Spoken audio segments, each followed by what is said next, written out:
How's it going, everybody? This is Rob Novakast back with another video. With this one, we'll be talking briefly about the anime series developed by ARMS, Genko, and VAP, and directed by, if I can pronounce this correctly, Mamoru Kanbi.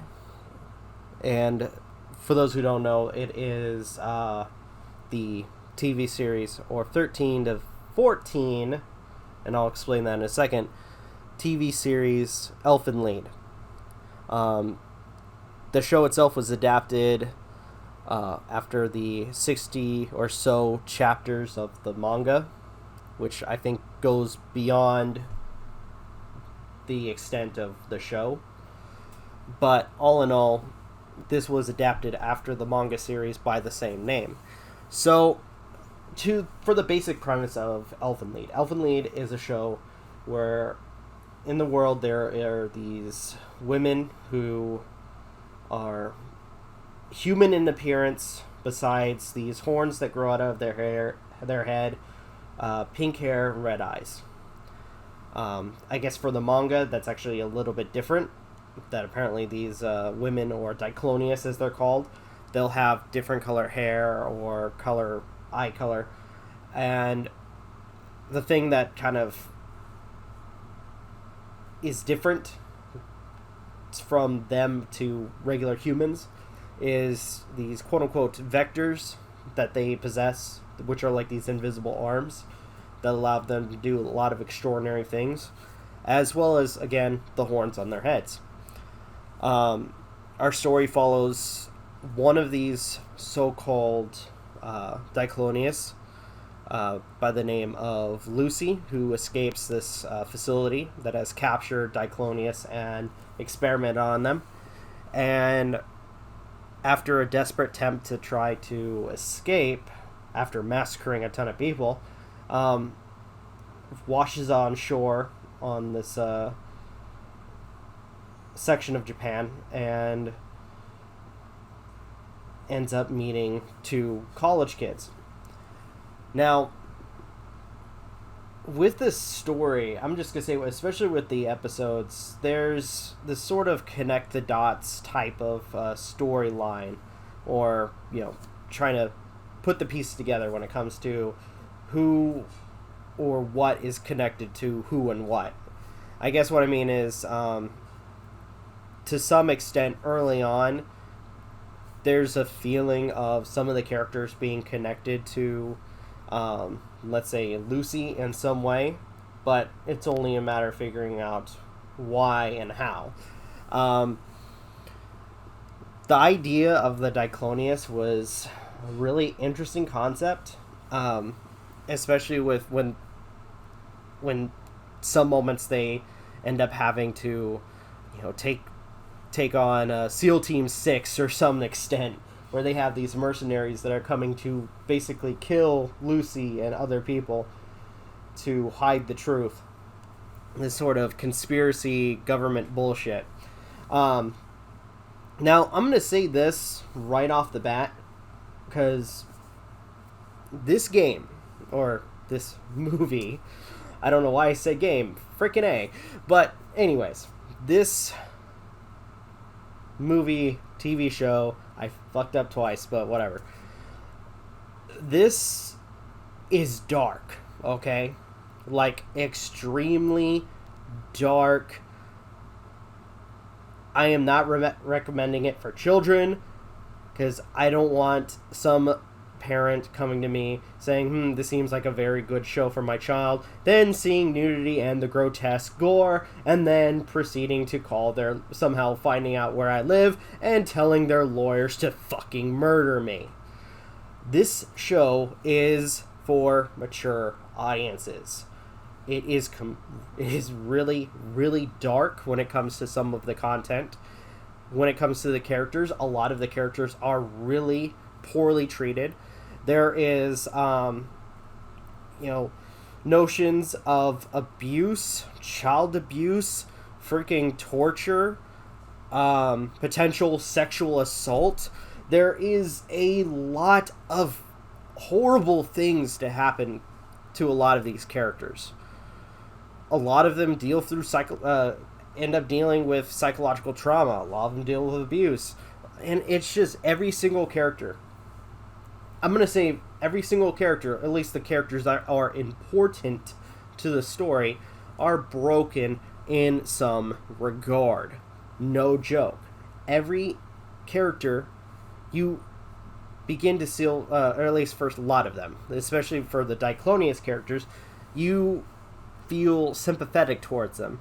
Especially when you have, like, the shadow government people telling you that they're all monsters, when really, if you look at it, it's only a matter of nature versus nurture.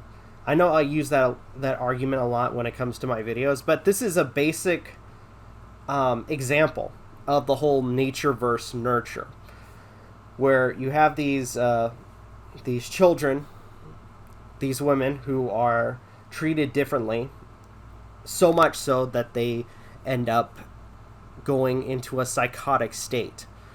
And mostly because of, the abilities that they know that they have. So this show, I'm just gonna say, is dark, but good lord, is it a beautiful anime. The anime, or animation, in of itself is gorgeous. I loved it. There were moments where especially for, let's say, looking at the sceneries, a lot of it is really gorgeous, and it brings me back to how, like, when it comes to a lot of anime and manga, especially set in real settings, it almost looks like, at least for the, like, let's say, locations, as if it's taken out of a photograph. All the locations look really cool, look really authentic to any Japanese setting, but besides the shadow government laboratory that they have. But all in all, this was a really beautiful anime.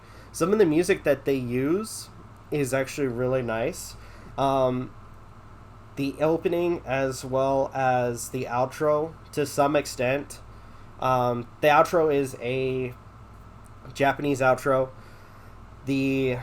Has some kind of European inspiration to the opening.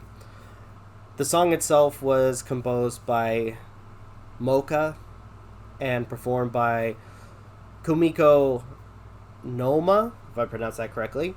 And the artwork used for the opening was a homage to Austrian symbolist painter Gustav Klimt, whose artwork, sketches, and murals mostly focused on the female body or form.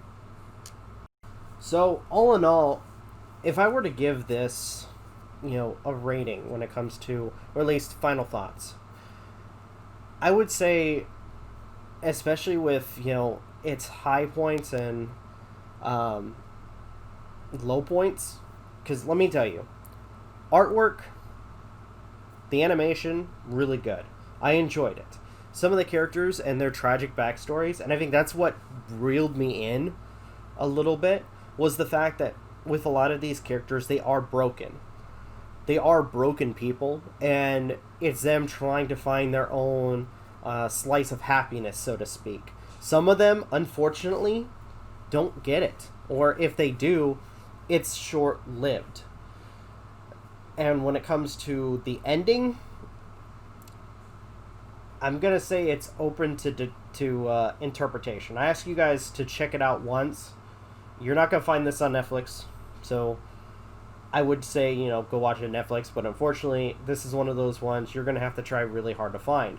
I did find it on YouTube, surprisingly, so if you guys want to watch it, you can maybe find the episodes on YouTube.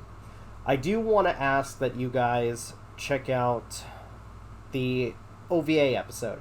As I kind of mentioned, it is supposed to be 13 episodes, but there is a 14th episode in the form of an OVA, which is the 10.5, which is an episode where they go a little bit more into what's the lives of some of our characters. not to go too much into it, but that way you guys can understand.